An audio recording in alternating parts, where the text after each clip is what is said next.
No vídeo anterior, conhecemos Lucas, o homem que escreveu parte da história do cristianismo. Mas existe uma pergunta que precisa ser feita. Quem era o homem que Lucas decidiu seguir até as prisões? Quem era aquele que enfrentava açoites, multidões furiosas e tribunais romanos? Seu nome era Paulo, mas ele nem sempre foi um apóstolo. Antes de defender Cristo, ele tentou destruir sua igreja. Antes de ser conhecido como Paulo de Tarso, ele era Saulo. Nascido em Tarso, educado como fariseu, conhecedor profundo da lei. Ele não era ignorante. Ele era extremamente instruído, convicto, zeloso, radical. Para ele, os seguidores de Jesus eram uma ameaça. E então, veio o momento que marcaria sua consciência para sempre. A execução de Estevão. Enquanto pedras atingiam o primeiro mártir cristão, Saulo estava ali, consentindo. Ele respirava ameaças. Ele caçava cristãos. Ele acreditava estar fazendo a vontade de Deus. Tudo mudou em uma viagem. Com cartas de autorização para prender cristãos em Damasco, Saulo seguia determinado. Então, uma luz. Não uma luz comum, uma luz intensa. Ele cai ao chão. E ouve uma voz. Saulo, Saulo, por que me persegues? Não era apenas uma pergunta. Era um confronto. Naquele momento, o perseguidor percebe que estava lutando contra o próprio Cristo. Cego fisicamente, quebrado espiritualmente.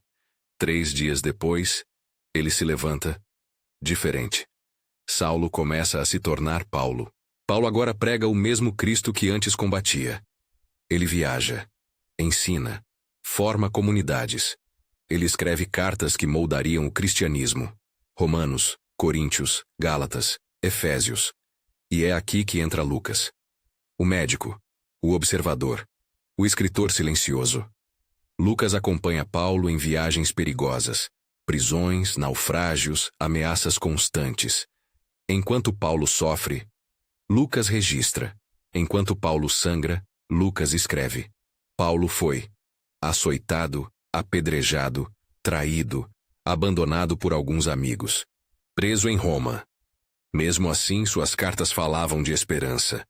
Ele poderia ter voltado atrás, poderia ter negado, mas ele permaneceu firme. Durante o governo de Nero, a perseguição aos cristãos se intensificou. Paulo foi condenado. Por ser cidadão romano, não foi crucificado. Foi decapitado, sem multidões, sem aplausos, apenas fidelidade até o fim.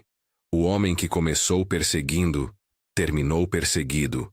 O homem que tentou silenciar a fé, morreu proclamando-a. Lucas escreveu.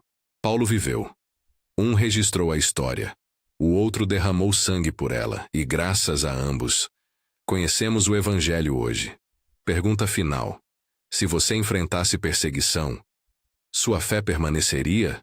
Antes de encerrar, vale lembrar 2 coisas essenciais. A primeira é que a fidelidade de Paulo não foi mágica. Foi fruto de compromisso com Cristo, amizade com comunidades e disposição para sofrer quando convinha ao Evangelho.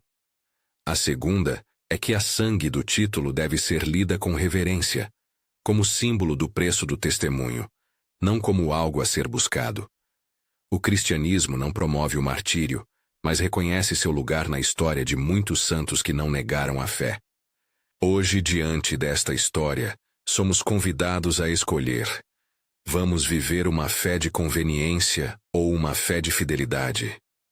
Vamos defender uma causa que nos traga reconhecimento ou cuidar de uma verdade que nos torne menores aos olhos do mundo, mas maiores aos olhos de Deus? Paulo nos chama para uma confiança que suporta prisões, que enfrenta acusações e que, sobretudo, confessa dependência. Minha graça te basta. 2 Cor 12, referência. Compartilhe este vídeo com alguém que precisa de coragem para perseverar. Comente qual aspecto da vida de Paulo mais te tocou. A coragem, a inteligência política, a teologia ou a humilde dependência diante da fraqueza. Sua resposta pode inspirar outra pessoa a seguir firme. Que a lembrança de Paulo nos ajude a caminhar com integridade.